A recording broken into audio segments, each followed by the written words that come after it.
This is a headline question which we ask to every artist, every sports person, whoever comes. How do you earn and how do you manage your income? Yeah, so with what I do as a domino artist, I make money in a variety of ways.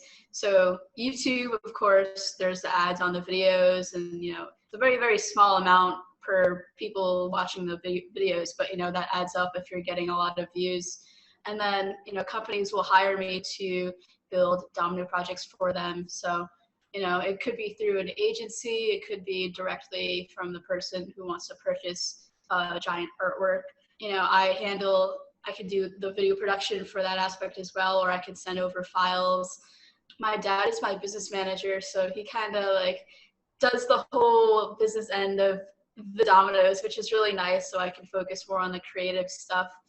But yeah, that's how it works. I mean, it can be, some months can be slower than others in terms of the interest of dominoes, and especially now, companies aren't really hiring a lot of excess things at the moment.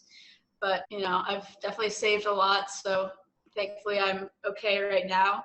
But that's kind of how it works. Dude, your parents are amazing. You're 21, you will be 22 in coming October, and you've been doing dominoes since last 10 years, and your parents are supporting. That's a great thing, because there are a lot of parents who don't usually support such kind of art.